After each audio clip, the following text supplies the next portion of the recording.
இந்த நாளிலே நாம் ஆதியாகமம் 38ஆம் அதிகாரத்தை நாம் பார்க்கிறோம்.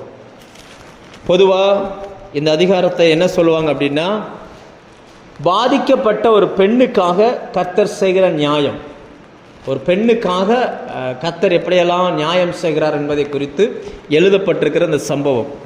யோசேப்பை குறித்து ஆரம்பித்த அந்த பயணத்தில் திடீர்னு ஒரு அதிகாரத்தில் அப்படியே யூதாவை குறித்து எழுதப்படுகிறது. அப்படியே யோசேப்பை விட்டுட்டாரு, யூதாவை குறித்து ஒரு அதிகாரத்தில் எழுதுகிறார்.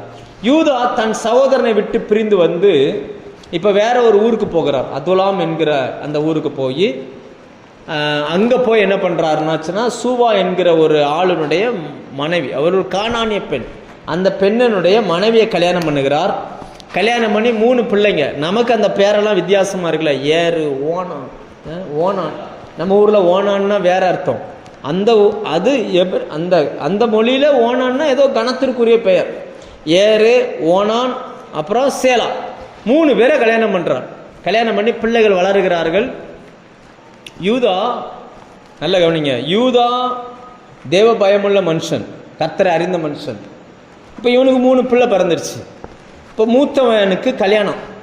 ஆனால் வசனம் என்ன சொல்லுகிறதுனா, அவன் கர்த்தரின் பார்வைக்கு பொல்லாதவனாக இருந்தான். யார் பார்வைக்கு பொல்லாதவனாக இருந்தான் அப்படின்னா, மனுஷ பார்வைக்கு மனுஷங்கிட்டலாம் நல்ல பேர் வாங்கியிருக்கிறான். மனுஷங்கிட்ட நல்ல பேர், ஆனால் கர்த்தரின் பார்வைக்கு எப்படி இருக்கிறான், பொல்லாதவனாக இருந்தபடினால் கர்த்தர் அவனை அடித்தார், அவன் செத்தான். இப்போ அந்த பெண் இருக்கிறார். உடனே அந்த நாட்டினுடைய கலாச்சாரம் என்னன்னா, பூமியில் பிறக்கிற எல்லாருக்கும் கர்த்தர் குழந்தை கொடுப்பார், ஏன்னா அவங்களுடைய தலைமுறை நிலைத்திருக்கணும்னு சொல்லி. உடனே அவங்க அப்பா சொல்றாரு, அடுத்த ஓனானை பார்த்து, தம்பி ஓனான், நீங்க உங்க அண்ணன் தான் செத்து போனான், நீ என்ன செய், அவங்களுடைய மனைவியை திருமணம் பண்ணி கொண்டு அந்த அண்ணனுக்கு ஒரு குழந்தை பெற்று கொடு அப்படின்றார். இப்போ பிறக்கிற குழந்தைக்கு இனிஷியல் யார் பேரை வைப்பாங்கன்னா, ஓனாம் பேரை வைக்க மாட்டாங்க, ஏர் பேரை தான் வைப்பாங்க. அதனால இவன் ஓனா என்ன வேலை பண்ணான் அப்படின்னாச்சுன்னா, நம்ம கஷ்டப்பட்டு பிள்ளை வைத்து நம்ம அண்ணன் பேரை வைக்கணுமா, அப்படி செய்யக்கூடாதுன்னு சொல்லி இவன் ஒரு காரியம் பண்ணுகிறான். அந்த காரியம் கர்த்தருடைய பார்வைக்கு பொல்லாததா இருந்தது. அப்படின்னா என்ன அர்த்தம், இவங்க அண்ணனும் இதைத்தான் என்ன செஞ்சிருக்கான், பண்ணியிருக்கிறான். இப்ப 2வது இதை பண்றான், கர்த்தர் அவனையும் அடித்தார்னு வசனம் சொல்லுது. இப்ப என்ன ஆகி போச்சுன்னா, யூதா பார்க்கிறாரு, முதல்ல ஒருத்தனை கட்டி வச்சோம், அவன் செத்துட்டான். 2வது ஒருத்தனுக்கு இவளை கட்டி வச்சோம், அவனும் செத்துட்டான். அப்பனா இவ சரியில்லை. உடனே நம்ம ஆள் முடிவு பண்றான், இவ என்ன இல்லை, வீட்டுக்கு வந்த மருமக வந்ததும் வராததுமா ஒரு 4-5 வருஷத்துல 2 மகனை முழுங்கிட்டான். 3வது ஒருத்தன் இருக்கிறான், நம்ம ஊர்ல சொல்லுவாங்கல்ல, ஒன்னே ஒன்று கண்ணே கண்ணன்னு வச்சிருக்கிறேன், இவளுக்கு கட்டி கொடுத்தோம்னா அவளையும் கொன்றுவான், அதனால ஒன்று செய்வோம் அப்படின்னு சொல்லி இந்த பொண்ணை அவங்க அப்பா வீட்டுக்கு அனுப்பிட்டான். இப்போ போகும்போது சும்மா போகல, வசனம் என்ன சொல்லுதுன்னா, கைம்பெண்ணாய் போ அப்படின்றார். அப்போ கைம்பெண்களுக்குன்னு ஒரு ட்ரெஸ் இருக்குது, அந்த ட்ரெஸ்ஸை போட்டு அனுப்பிட்டாங்க. இவங்க போயிட்டாங்க, அப்பா வீட்டில் போய் இருக்கிறார். இது இப்படி நடந்து கொண்டிருக்கிற காலகட்டத்தில் அந்த தாமாருடைய மாமியார் செத்து போகிறார்கள். இப்போ மாமனார் எம்டி பிளேஸ் ஆயிட்டார். இந்த சேலாவுக்கு என்ன நடந்துச்சுன்னு தெரியல, அவர் வேற கல்யாணம் பண்ணி வச்சாரா, என்ன நடந்துச்சுன்னு தெரியல. இப்போ இந்த மாமா என்ன பண்றாரு அப்படின்னாச்சுன்னா, மனைவியெல்லாம் இறந்து போனோன்னா ஆளெல்லாம் பத்திட்டு மேய்க்க போறார். மேய்க்க போகும்போது இந்த தகவல் இந்த அம்மாவுக்கு போகுது, தாமார் அம்மாவுக்கு போகுது, உங்க மாமா ஆடை பத்திட்டு வராருன்னு. உடனே இந்த தாமார் ஒரு விஷயத்தை கேள்விப்படுகிறாள், சேலா பெரியவனாயும் அவள் தனக்கு கொடுக்கப்படவில்லை. அப்படின்னா என்ன அர்த்தம்னா, இவர் வேற யாரையா என்ன பண்ணி வச்சிட்டாரு, கல்யாணம் பண்ணி வச்சிட்டாரு. ஆனால் இந்த பெண்ணிட்ட என்ன சொன்னார்னா, அவன் பெரியவன் ஆகிற வரைக்கும் நீ உங்க அப்பா வீட்டில் இரு, பெரியவன் ஆனோன்னா நான் உன்னை கல்யாணம் பண்ணிக்கிறேன்னு சொல்லி வாக்குறுதி கொடுத்தார். அந்த வாக்குறுதியை காப்பாற்றாம போயிட்டான். அப்ப இந்த பெண் வேறு திருமணமும் பண்ணாமல் சேலாவுக்காக வெயிட் பண்ணிட்டே இருக்கிறாள்.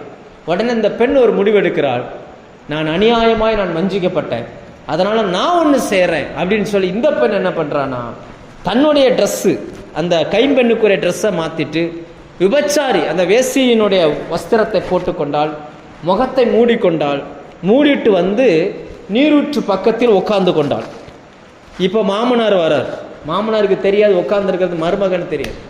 மாமனார் ரேட் பேசுகிறார், நீ எனக்கு ஒரு நாள் மனைவியாக இருக்க முடியுமா அப்படின்னு சொல்லி ரேட் பேசுகிறார். உடனே அந்த பெண் சொல்லுகிறாள், இவர் தான் முதல்ல சொல்றார், உனக்கு ஒரு வெள்ளாட்டுக்குட்டி தாரேன், உனக்கு ஒரு ஆட்டுக்குட்டி தாரேன் அப்படின்றார். இந்த அம்மா சொல்லுது, நீ ஆட்டுக்குட்டி தரும்போது தா, அதுக்கு முன்னாடி எனக்கு ஒரு அடமானத்தை தா அப்படின்னு சொல்லி மோதிரம், கழுத்தில் போட்டிருக்கிற ஆரம், அடுத்ததா கைக்கோள். அந்த நாட்களில் சொத்துக்கள் இன்னார் இன்னார்னு எல்லாமே பேப்பர் கிடையாது, கைக்கோளில் தான் வரைஞ்சி வைப்பாங்க, சித்திர எழுத்துக்கள். இதை மட்டும் கொடுத்துட்டு நீ என் கூட இருந்துட்டு நீ போகலாம், போய் ஆட்டுக்குட்டி அனுப்பிவிடு, இதை கொடுத்துட்றேன் அப்படின்ட்டுச்சு. இவரும் சத்தம் கூட அவருக்கு கேட்கல, முகத்தை கூட பார்க்கல, எல்லாத்தையும் கொடுத்துட்டு அந்த பெண்ணோடு இரவு தங்கினார். அப்புறம் எழுந்திரிச்சு அவர் போயிட்டார். இந்த பெண் என்ன பண்ணாங்கன்னா, வசனம் சொல்லுகிறது, அவள் கர்ப்பவதி ஆனாள். அவள் எந்திரிச்சு அவங்க அம்மா வீட்டுக்கு போயாச்சு. இந்த சம்பவம் நடந்தது யாருக்குமே தெரியாது. உடனே யூதா ஆட்டுக்குட்டியை கொடுத்து அனுப்புகிறார். அங்கே போனால் அங்கே அப்படி ஒரு ஆளே இல்லைன்றாங்க ஊரில். இந்த ஊரில் விபச்சாரம் பண்ணுற பெண்ணே கிடையாது அப்படின்றாங்க. உடனே யூதா நினைக்கிறார், சரி போனால் போதும் அப்படின்னு நினச்சிட்டு உட்கார்ந்துருக்கிறார். அந்த நேரத்தில் செய்தி வருகிறது, 3 மாதம் கழிச்சு ஓ மருமக விபச்சாரம் பண்ணி மாசமாயிட்டான் அப்படின்னு ஒரு செய்தி வருது. இதை கேட்ட உடனே யூதாவுக்கு ரத்தமெல்லாம் கொதிக்குது. அது எப்படி, அவள் எப்படி இப்படி செய்யலாம், அவளை சுட்டு எரிக்கணும், பெட்ரோல் ஊற்றி கொளுத்திடணுன்ட்டு வேகமாக வருகிறார்.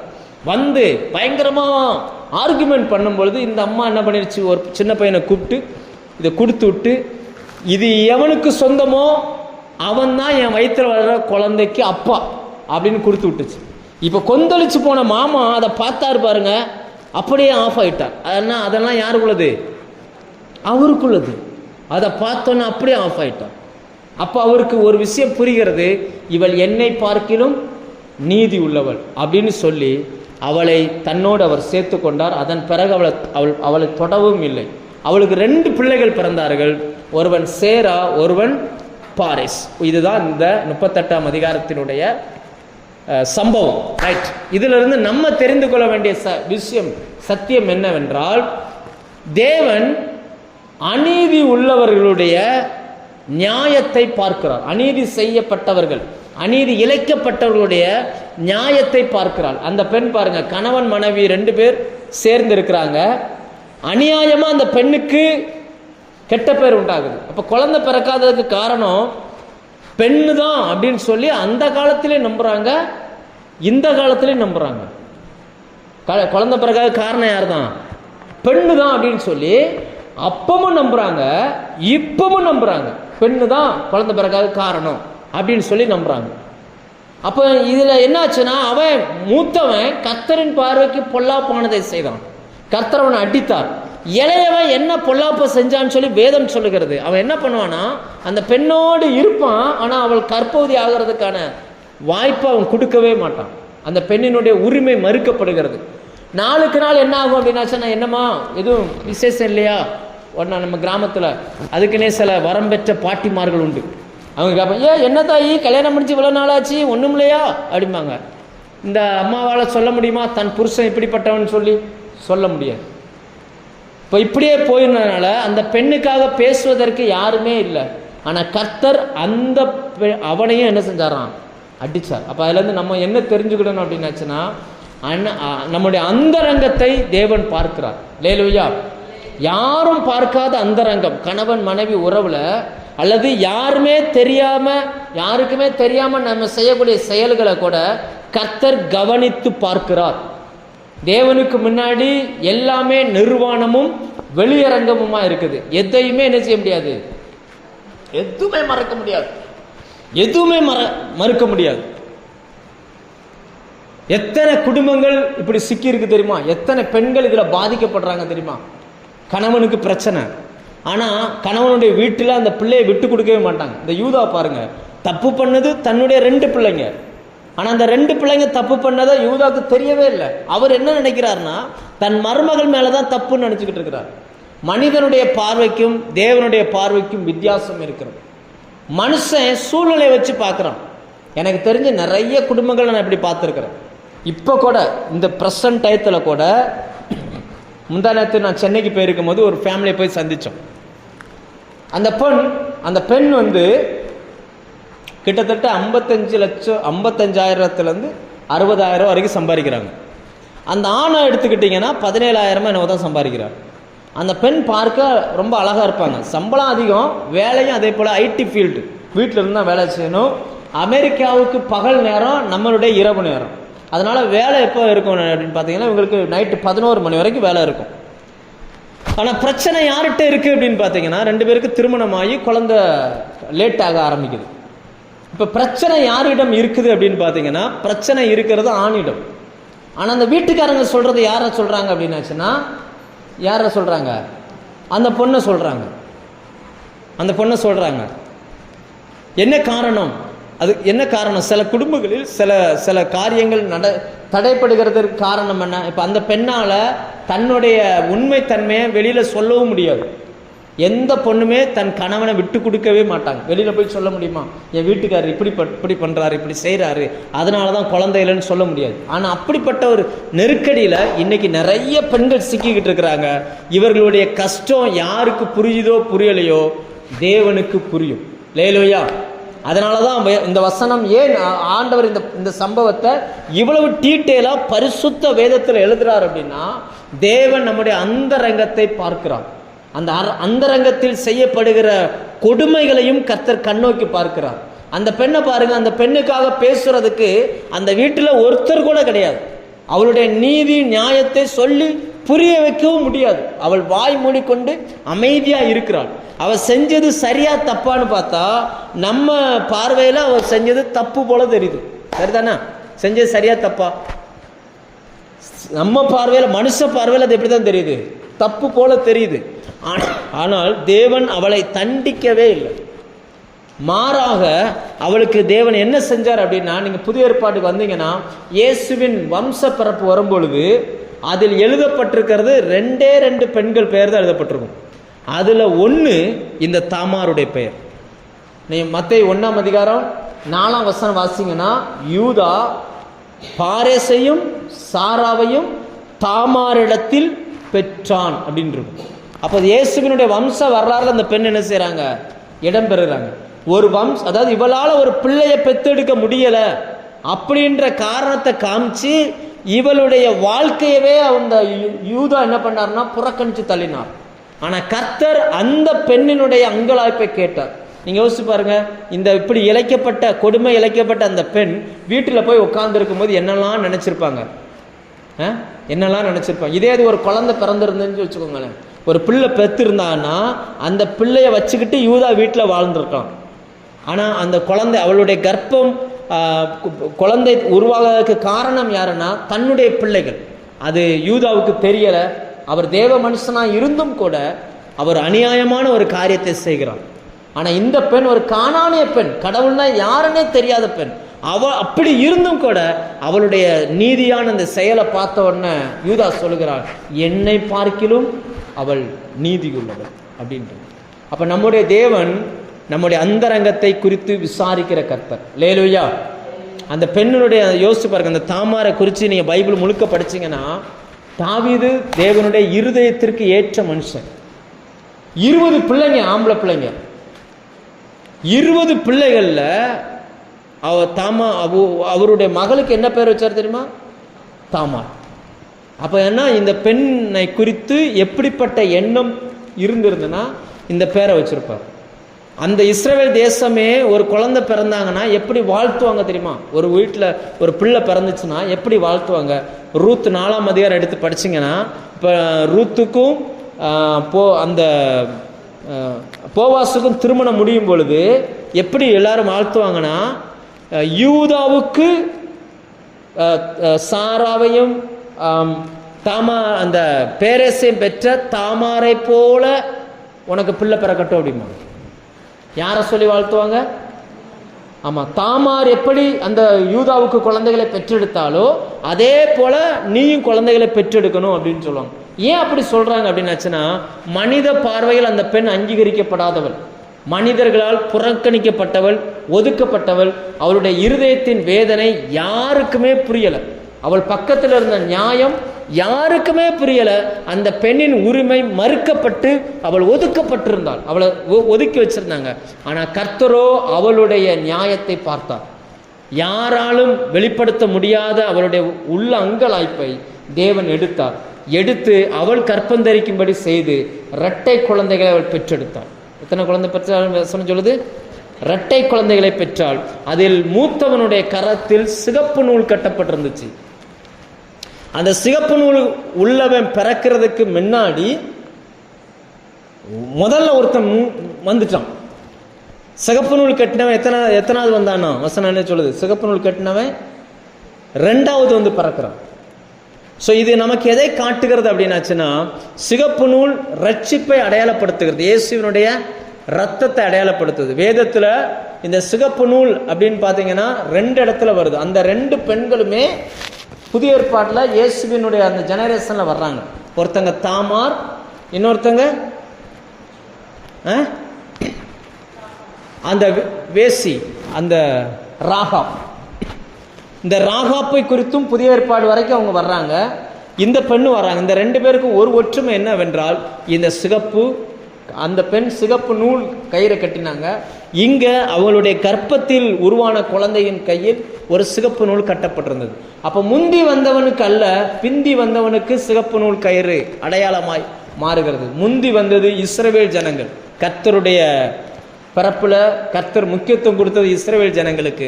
ஆனால் அவர்கள் இன்றைக்கு வரைக்கும் அந்த ரட்சிப்பை சுதந்திரித்து கொள்ளவே இல்லை.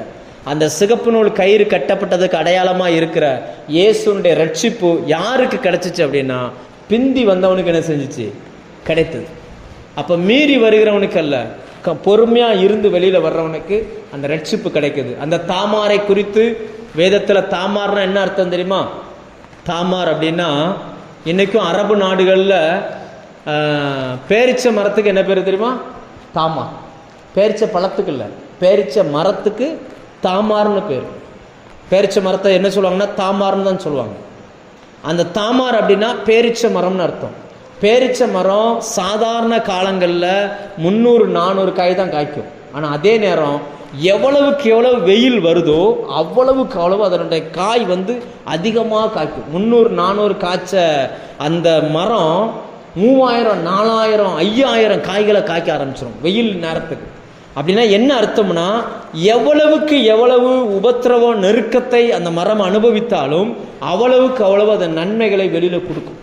அதனால தான் அந்த மரத்துக்கு என்ன பேர் வச்சார்னா தாமார் என்ன செஞ்சாங்க? பேர் வச்சாங்க. ரெண்டாவது நம்ம சங்கீதம் 92 வாசிக்கிறோமே, நீதிமான் பனையை போல் செழிப்பான்னு வாசிக்கிறோம்ல. அந்த பனை வந்து தமிழில் மொழிபெயர்க்கும் போது தான் பனைன்னு மொழிபெயர்த்திருக்கிறாங்க. ஆனால் எபிரேயத்தில் பனை, அங்கே பனைமரமே கிடையாது. அங்கே எந்த மரம் இருக்குன்னா இந்த பேரிச்சம்பழ மரம் தான் என்ன செய்யும்? இருக்கும். பேரிச்சை மரமும் பனை மரமும் ஒரே, அது என்ன சொல்றது, ஒரே தாவர இனத்தை சேர்ந்ததுனால இங்க தமிழ்ல அடையாளம் காட்டுறதுக்காக அதை என்னவா எழுதிட்டாங்கன்னா பனை மரம்னு எழுதிட்டாங்க. அப்ப நீதிமானுக்கு அடையாளமாய் காட்டப்படுகிறது இந்த பேரிச்சை மரம் அல்லது அந்த பனை மரம். அதற்கு அடையாளமாய் வாழ்ந்த பெண்ணு தான் இந்த தாமார். பூமியில வாழும் பொழுது உறவுகளால் வெளியில சொல்ல முடியாத அளவுக்கு நெருக்கங்களை அனுபவிக்கிற மனிதர்களின் அங்கலாய்ப்பை கர்த்தர் கேட்கிறார். அவர்களை நீதிமான்களாய் மாற்றுகிறார். அவருடைய நீதியை விளங்க செய்கிறார். மனிதர்கள் புறக்கணித்தாலும் கர்த்தர் அவர்களை புறக்கணிப்பதில்லை. அவருடைய எண்ணங்களை கர்த்தர் நன்றாய் புரிந்து வைத்திருக்கிறார். யோசிச்சு பாருங்க, யூதா தேவனை அறிந்தவன். தேவனை அறிந்த தேவ ஜனங்கள் தப்பு பண்ணினா கூட தேவனை அறியாத இன்னொரு பெண் அதை பொறுமையாக சகித்து கொண்டாள். ஆனால் இவங்க தேவனை அறிஞ்சவங்க, அதனால நான் யூதாவுக்கு தான் சப்போர்ட் பண்ணுவேன்னு சொல்லி ஆண்டவர் சப்போர்ட் பண்ணவே இல்லை. தேவன் யாருக்கு சப்போர்ட் பண்ணார்னா, யாரோ அநீதி இழைக்கப்பட்டவர்கள் யாரோ அவங்க பக்கத்தில் நின்னார். அவங்க பக்கத்தில் நின்று அந்த தாமாரை கர்த்தர் உயர்த்த ஆரம்பித்தார். அல்லேலூயா. தாமாரின் ஜெனரேஷன் தான் இயேசு கிறிஸ்துவனுடைய பிறப்பில் வந்து நின்றுச்சு. வேற எந்த ஜெனரேஷன் நினைச்சல வரல. யாக்கோபுக்கு விருப்பமான பையன் யோசேப்பு. ஆனால் யோசேப்பினுடைய ஜெனரேஷன் அங்கே என்ன செய்யவே இல்லை, வரவே இல்லை. எந்த ஜெனரேஷன் வருதுன்னா யூதாவின் ஜெனரேஷன் வருது. யூதாவுக்கு எத்தனை மனைவின்றது கேள்வி இல்லை. ஆனால் இந்த பெண்ணினுக்கு இழைக்கப்பட்ட அந்த அநீதியை கர்த்தர் பார்த்தார். கர்த்தர் பார்த்துட்டு, உன்னை ஊரெல்லாம் ஒதுக்கினா என்ன, நான் உன்னை சேர்த்துக்கிறேன் அப்படின்னு சொல்லி கர்த்தர் தன்னுடைய பிறப்பின் வரலாறுல அந்த பெண்ணை கொண்டு போய் அந்த பேரை எழுத வச்சார். அதனால தான் இன்னைக்கும் அந்த பேர் எப்படி எழுதப்பட்டிருக்குன்னா யாக்கோபு யூதா தாமாரிடத்தில் பெற்ற பாரஸ். அந்த 2 வசனம் மட்டும் வாசிங்க, நம்ம ஜெபம் பண்ணி முடிப்போம். 1 மத்தேயு 1:4 வாசிங்க. 1 வந்து ரூத்து, யூதா பாரேசையும் சேராவையும் முதல்ல இயேசு கிறிஸ்துடைய வம்ச வரலாறு அப்படியே ஆண்கள் பேரா வரும். ஆபிரகாமின் மனைவி பேரை கர்த்தர் எழுதல, ஈசாக்கின் மனைவி பேரை எழுதல, யாக்கோபின் மனைவி பேரை எழுதல. ஆனா கரெக்டா யூதான்னு வந்த உடனே இந்த பெண்ணினுடைய பேரை எழுதுகிறான். யூதாவுக்கு அவள் மனைவி கிடையாது, ஆனாலும் ஏன் அந்த நேம் லிஸ்ட்ல அந்த பேர் வருது அப்படின்னாச்சுன்னா அவளுடைய நீதியை தேவன் கனம் பண்ணினார், அவளுடைய செய்கையை கர்த்தர் அங்கீகரித்தார். ரூத் 4ஆம் அதிகாரம் எடுங்க. ரூத் 4ஆம் அதிகாரம் 12ஆம் வசனம் வாசிங்க. எப்படி ஒரு பெண்ணை எப்படி வாழ்த்துறாங்க பாருங்க. இந்த பெண்ணிடத்திலே கர்த்தர் உனக்கு அருளி செய்ய போகிற சந்தானத்தினாலே உன் வீடு தாமார் யூதாவுக்கு பெற்ற பேரேசின் வீட்டை போல ஆக கடவுது. அந்த தாமார் அன்னைக்கு வாழ்ந்த ஜனங்களால் புறக்கணிக்கப்பட்ட பெண். தன் சொந்த மாமனார் புறக்கணிச்சாங்க, ஊரே புறக்கணிச்சிச்சு. அந்த மாமன் சும்மா இருக்காம ஊரே கூட்டிட்டு வந்துட்டான், அவளை சுட்டெரித்து கொல்லணும் அப்படின்னு சொல்லி. ஆனா தேவன் பாருங்க அவளுக்கு எவ்வளவு பெரிய பேரை கொடுத்திருக்கிறாரு. இன்னைக்கும் பைபிள் படிக்கிறவங்க இந்த தாமார் எப்படி பார்ப்பாங்க தெரியுமா? இவ ஒரு அநியாயம் பிடிச்சவ அப்படின்னு தான் நினைப்பாங்க. உண்மைதானே? இன்னைக்கும் பைபிளை முதல்ல படிக்கிறவங்களுக்கு இந்த தாமாரின் அந்த கேரக்டர் பிடிக்கவே செய்யாது. ஏன்னா அதை தப்பான கண்ணோட்டத்தில் தான் படிப்பாங்க. நான் கூட சபையில் ஒரு நாள் பிரசங்கம் பண்ணும்போது ஒருத்தர் என்கிட்ட கேள்வி கேட்டார், பைபிளில் எவ்வளவோ விஷயங்கள் இருக்குது, எதுக்கு இதை பேசுறீங்க அப்படின்னு. ஏன்னா இது வந்து ரட்சிப்பின் மைய கரு இதில் இருக்குது. இது வேறொரு கோணத்தில் அன்னைக்கு நான் சபையில் பிரசங்கம் பண்ணிக்கிட்டு இருந்தேன். ஆனால் அப்படியே ஒரு குண்டூசி போட்டால் அவ்வளோ சவுண்டு கேட்கும். அப்படியே சபை மக்கள் உட்காந்து அப்படியே பார்த்துக்கிட்டு இருந்தாங்க.